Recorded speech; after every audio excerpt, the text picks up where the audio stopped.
Amis de Pipo TV, voilà, c'est parti pour le JT du dimanche 24 novembre. Ouais, ça avance, ça avance. Alors là, je lis toujours un petit livre, hein, c'est l'Antidictionnaire de l'Académie française, le tome 2. C'est un abonné qui l'a fait avec une compagne. Voilà, c'est pour ceux que ça intéresse, hein, c'est que des bons mots, tout ça. Voilà. Au pied du sapin, je peux vous dire que ça fera plaisir. Là, par exemple, j'en prends un hasard, un cercle, c'est quoi? C'est un groupe de personnes qui en connaissent un rayon. Voilà, donc pour ceux que ça intéresse, je mets le livre là. Voilà, donc c'est parti. Alors, juste avant de commencer, ouais, là je vais organiser une petite FAQ. Hein, si vous avez des questions à poser sur ce que je fais, comment je fais, enfin voilà, sur tout, j'en sais rien, tout ce que vous voulez. Voilà, vous me posez des questions, bah, soit dans les commentaires, vous marquez FAQ, vous mettez votre question, ou alors par mail. Voilà, le mail qui est affiché là, vous pouvez me l'envoyer là. Et puis bah voilà, s'il y en a pas beaucoup, bah, je répondrai en fin d'une vidéo. S'il y en a beaucoup, ben, je répondrai dans une vidéo. Voilà, pour ceux qui veulent participer, vous faites ce que vous voulez. Voilà, allez, c'est parti. Et puis on commence par les brèves.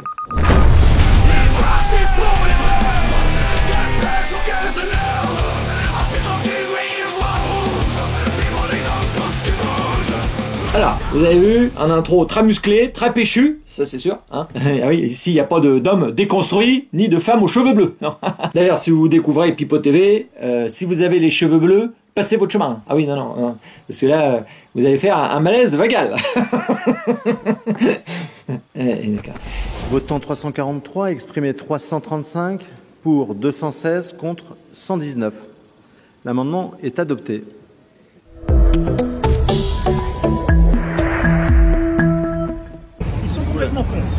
Qu'est-ce qu'il dit, lui? Hein? Travailler gratuitement 7 heures par an, le Sénat vote cette nouvelle contribution dans le budget de la Sécu. Hein? Le Sénat a adopté un dispositif pour vous faire gratter 7 heures de plus gratos. Ils sont complètement cons. C'est le retour de la corvée, hein, du Moyen-Âge, ou alors de l'esclavage, ça dépend comment on se place. Alors, il y a un député RN, Bruno Bild, il a écrit ça, je ne connaissais pas. Il a dit 5 pensions de retraite, 2 chefs étoilés à son service, un appart de fonction, 2 chauffeurs, un salaire plus que confortable. Gérard Larcher nous donne des leçons pour que les Français les plus modestes travaillent plus pour gagner moins. Je me pose une question, s'il y en a qui connaissent quelqu'un qui dans son programme propose de virer toutes ces merdes, je suis preneur. Je vote pour lui. Voilà. Ah oui, ça commence à me les briser, là, menu, là, toutes ces connes. Ah oui, non, ça suffit. Alors là, on se retrouve avec Michel Ferreira. Oui, c'est un philosophe. Il est sur la 5. Alors la 5, d'ailleurs, une belle chaîne de propagande, hein. Ça c'est sûr. Et il a déclaré, hein, Donald Trump a promis un programme d'épuration ethnique et culturelle totale, d'épuration, voire de déportation. Ce qui est promis par Donald Trump, c'est un programme absolument inédit depuis l'Allemagne des années 30, d'épuration ethnique, culturelle, totale. L'imaginaire est un imaginaire d'épuration, voire de déportation. Il n'y a pas le même sens que chez nous, le sens historique. Je crois que ce sera exactement le même sens. Depuis l'Allemagne des années 30. La déportation, je crois que ce sera le même sens. Alors il croit, il n'est pas sûr encore, il a réfléchi, ça c'est sûr, il hésite. Il était à 2 doigts de nous parler des chambres à gaz. Enfin, 2 doigts, puis 2 doigts de m'uniter. Hein. Ah oui, il était à ça. Ah oui, c'était vraiment... Je sais pas jusqu'à où ils vont aller pour sortir là, je sais pas. C'est assez impressionnant quand même, je trouve. Allez. Alors, je vous avais parlé mercredi, ça tombe bien, la vente aux enchères, la célèbre banane scotchée au ruban adhésif de Maurizio Cattel, elle a été vendue, je connaissais pas le chiffre mercredi, là il est tombé, plus de 6 millions de dollars. 6 millions de dollars. Ah, c'est l'entrepreneur originaire Jinging, enfin c'est un chinois, ouais. Alors il a promis de manger la banane pour en faire une expérience artistique unique. 6 millions d'euros, il veut manger la banane. Moi, à 6 millions, je vous peux dire, non, je mange pas la banane, ça c'est sûr. Non, je me la mets dans le fion, puis entière, et avec la peau. Ah oui, faut que ça soit artistique, ça c'est sûr, très artistique, parce que là, il faut en profiter, au moins. C'est sûr. Alors là, on se retrouve avec le professeur, ou la professeuse, je sais pas comment on dit, c'est tout féminisé, Il resterait chez eux, tu vois, à s'occuper des gosses et il nous fera pas chier à changer les mots après. Enfin, alors, Anne-Claude Crémieux. Ouais, Crémieux. Bon, il y a mieux, mais là, c'est Crémieux. C'est mieux. Mais donc, c'est une infectologue et elle a un truc à vous dire. Écoute, toi, espèce d'idiot. Tu vas voir ce qu'elle va te dire. Ouais, elle dit aussi pour toi. Écoutez. La grippe. Attention, la grippe. Les gens sous-estiment Ça tue plus que le Covid. Hein. Alors oui, ça tue plus que le Covid, 9000 décès. Bon ben voilà, là c'était juste une petite info. Alors là, François Hollande, ouais. Alors là, il était invité chez Léa Salamé et il nous a parlé de la position du RN sur la censure du gouvernement et de ses conséquences. Écoutez-le. Il va y avoir un 49-3, ça va être l'épreuve de vérité. Est-ce que le Rassemblement national vote la censure qui viendra après le 49-3 ou pas?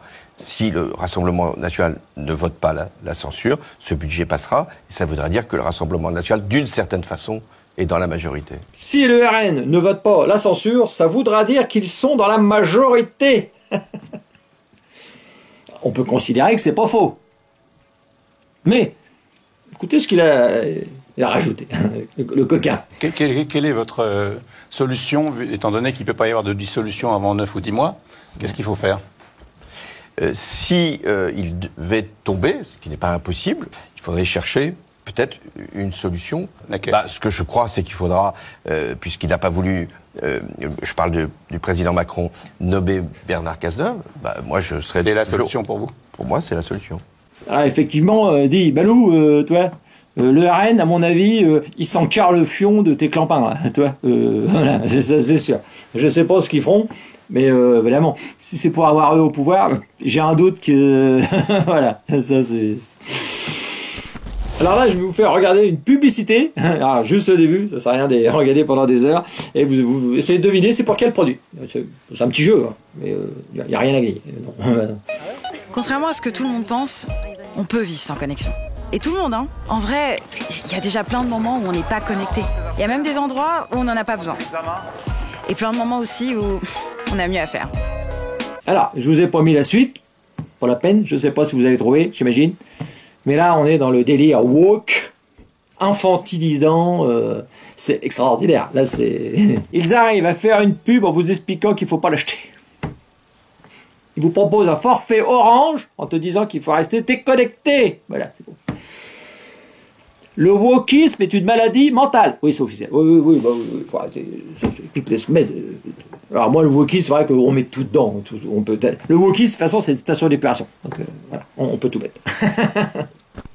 Alors, après l'excellent Biden qui nous a proposé de balancer des missiles long portée sur la Russie, c'est au tour de Manuel Valls d'arriver. Il revient, il sort du bois, dit la paella périmée, et lui, qu'est-ce qu'il nous trouve? Il a tweeté, l'Ukraine doit pouvoir utiliser les missiles français en Russie, affirme Manuel Valls. Il est devenu VRP de missiles. Alors moi je veux bien qu'on en lance un, ça c'est sûr. Mais par contre on l'attache dessus et puis voilà, on s'en débarrasse définitivement. Là, il y a un moment. Oui, oui. Rigole pas trop toi, parce que oui, c'est pas ce qui peut t'arriver un jour. Ouais. Alors là il a neigé cette semaine en Normandie, entre autres, mais vraiment donc. C'est le réchauffement climatique, c'est ça, ça se dérègle et du coup il neige au mois de novembre. Ça c'est un fait. Et BFM TV vous a donné. Ça peut servir, quand il va neiger, des conseils pour tous ceux qui ne savent pas rouler sur la neige et tout ça. Écoutez, je vais vous mettre un peu, parce que là, vas-y. Les bons conseils de conduite, le premier, c'est de garder les distances de sécurité et même de les augmenter. Ça va éviter d'être surpris par la voiture devant qui va peut-être partir en dérapage. C'est d'être extrêmement prudent, très attentif, notamment pour regarder tout ce qui se passe autour, mais aussi pour voir arriver les engins de salage et pouvoir les laisser passer. Ensuite, la conduite sur la neige, c'est une conduite qui doit être... Mais ferme ta gueule! Alors, Jordan Bardella, là, cette semaine, il a fait une sortie. Alors, une sortie de piste, oui, une grosse sortie de piste. Là, c'était carrément Pierre Palmade qui allait se faire démonter le train arrière à coup de chemsex, et puis qui reprenait le volant après. Ah oui, on en était là. Ah oui, ça c'est sûr. Ah oui, une sacrée sortie.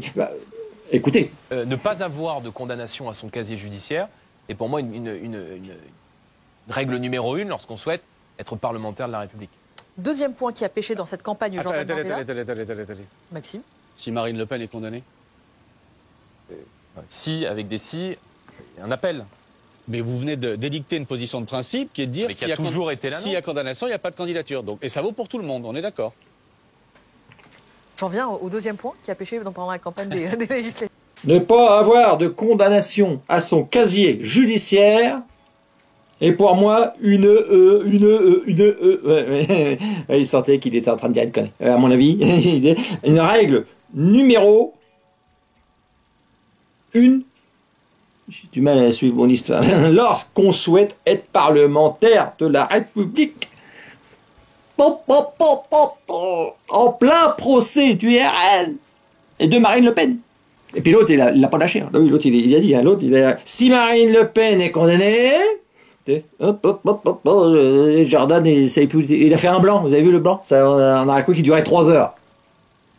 Ah oui, là, il voulait changer de sujet. C'est sûr, il savait plus où il était. Oh putain. Et la question, c'est, est-ce qu'il l'a fait exprès? C'est ça. C'est vrai qu'il y a le livre, les dédicaces, les petites sorties un petit peu délicates. Moi, je sais pas. Voilà, ça c'est mon analyse. On est pointu chez Pipote TV, ça c'est sûr. Hein? Non, j'ai pas dit chapeau pointu, j'ai dit oh là là là. Alors je sais pas si vous avez vu, là il y a une biographie qui vient de sortir, hein, et puis il a annoncé que Alain Delon était homosexuel. Putain non, mais j'ai chialé, j'ai non, pour lui merde. Voilà. Non, c'est comme si qu'on m'annonçait que, par exemple, que Dave était hétérosexuel. C'est pareil. Ou que, je sais pas, que Macron, il aimait les petites filles. Pareil. Non, j'aurais dit non, c'est possible. Non, pas lui. Bon, Macron, c'est vrai qu'on a plus peur de lui quand il se balade dans les maisons de retraite que dans un collège. Ben oui, voilà. Non, j'y crois pas, putain. Putain, il dit de la merde, ce con. Putain, quand j'y pense, toi. Le guépard. Borsalino! Non, tu tues! Non! Putain, fais chier, putain, une merde! Ouais. Alors, justement, en parlant de tutu, là, il y a Macron, hein, qui est le grand défenseur de la paysannerie française et du Mercosur. Oui, c'est lui. Donc, je vous l'avais fait voir mercredi. Eh ben, regardez avec quel mépris il parlait, alors, il y a peut-être un an ou deux, à une jeune agricultrice, pour le truce. Enfin, écoutez-le. Alors, vous savez quoi? C'est courageux. Vous allez les voir là-bas, vous leur dites qu'on va passer moins sur les cophytos. Vous revenez me voir avec des propositions. Bah oui, les propositions étudiées par la Confédération paysanne et la Confédération J'en ai comme ça, là, en stéréo, entre les uns qui gueulent parce que ça va pas assez vite, les autres trop vite. Vous dites n'importe quoi. Non. Pardon, vous dites n'importe quoi. Quel mépris, putain. Ah, il va nous en laisser des souvenirs, les gars. Hein. Alors, je sais pas si vous avez vu, là, il y en a pas mal qui veulent quitter Twitter, là, depuis qu'Elon Musk a repris ça en main, ça les gêne. Là, il y a le quotidien Ouest France, c'est le premier, qui devient le premier journal français à quitter le réseau social X. Alors, évidemment, quand j'ai appris ça, c'est pareil, hein, j'ai chialé toute la nuit. Hein. Ah oui, c'est le même truc, semaine difficile, hein. C'est sûr. Alors, pour info, pour ceux qui connaissent pas, j'ai tombé sur un papier, il y avait tout décrit, hein. Et les subventions allouées à Ouest France sont de l'ordre de 6,8 millions, presque 7 millions d'euros. Au lieu de quitter X, s'ils pouvaient quitter les subventions, ça nous arrangerait. S'ils pouvaient faire les deux, même. Voilà, carrément. On n'en a rien à carré.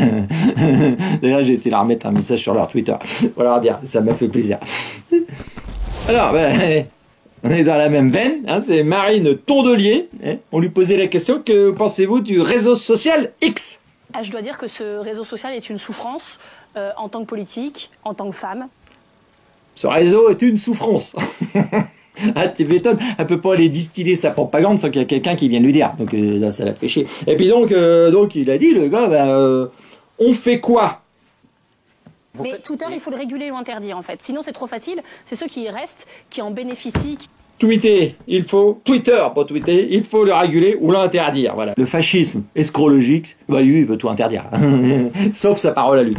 Alors déjà, en 2023, je vous remets ça, c'est un député écologiste, un Benjamin Lucas, alors il avait porté un amendement appelé la taxe Zemmour. Alors je sais pas si elle est passée, parce que je pense pas, mais écoutez quand même ce qu'il disait, c'est assez intéressant. Cette taxe, évidemment, elle vise par exemple CNews, la chaîne de M. Bolloré, qui est aujourd'hui une officine de propagande au service de cette théorie du grand remplacement qui est en réalité une incitation à la violence, à la haine, fake news absolue. Donc c'est l'idée de combattre ces idées-là et de préserver nos médias finalement de cette propagande d'extrême droite. Voilà, sous couvert de bien-pensance, en fait, la taxe Zemmour, c'était pour faire fermer CNews. S'ils pouvaient fermer Europe 1 et tout ça, ça les arrangerait. C'est ça. C'est la liberté d'expression selon les wokistes de gauche. Ouais. Et j'ai dit tout à l'heure, mais je vais pas leur dire ce que j'en pense.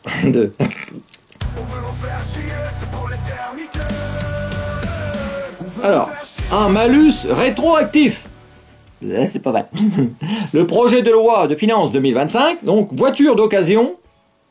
Écoutez, le gouvernement veut faire adopter un malus rétroactif, nouveau coup dur pour les automobilistes.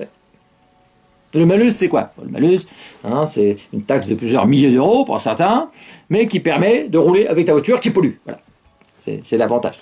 Une fois que tu as payé, tu peux rouler. Voilà, c'est ça. Ça, c'est bien. Voilà. Mais là, non. Alors là, c'est différent. Si vous avez acheté un véhicule neuf qui n'était pas soumis au malus au moment de l'acquérir, cela a peut-être changé depuis. Ben oui. En particulier, si cela a fait quelques années que vous le possédez. Donc, si vous décidez de le revendre sur le marché de l'occasion, l'acheteur devra s'acquitter de ce malus.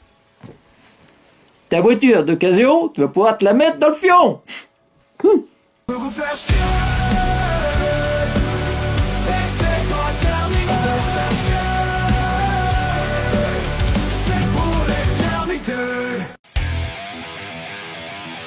Voilà, bon bah ce JT il est terminé, j'espère qu'il a été bon, j'en sais rien, vous me le direz. Donc n'oubliez pas, mercredi, donc maintenant le mercredi à 18h, il y aura une petite vidéo, toujours, voilà, j'essaierai toujours de faire ce sera un JT un peu édulcoré ou autre chose, enfin, voilà, normalement il y a le rendez-vous du mercredi info, voilà, c'est le nouveau truc, et j'ai demandé aux gens dans cette vidéo mercredi, pour ceux qui veulent ici aussi, je vais faire une FAQ, j'en ai jamais fait, je vois que tout le monde en fait, voir s'il y a des gens qui ont des questions posées, de n'importe quel domaine, vous pouvez tout me demander, et moi je répondrai à ce que j'ai envie, voilà, évidemment. Ça c'est le principe. Et puis voilà, selon le nombre, je ferai une vidéo, ou alors je mettrai à la suite d'un JT, c'est là que 2, 3, mais il y en a déjà 5-6, donc bon, voilà. Donc ça dépendra du nombre. Et puis n'oubliez pas de vous abonner, ouais. Parce que je me rends compte que, ouais, alors de vous abonner puis mettre la cloche, mais bon, je sais pas si ça change grand chose. C'est vrai que le rapport de gens qui sont abonnés et qui regardent la vidéo, il est très faible. En fait. Les gens s'abonnent et puis après ils regardent pas. Alors, est-ce qu'ils aiment plus, ils restent abonnés? Je sais pas. Je sais pas ce qui se passe. Je sais pas. C'est beaucoup des nouveaux qui regardent. Voilà. Alors peut-être avec des cheveux bleus, tout ça, j'en sais rien. Voilà. Bon allez, c'est fini. On se retrouve dimanche prochain, donc à midi, sur Twitter et YouTube, et mercredi à 18h pour le nouveau rendez-vous.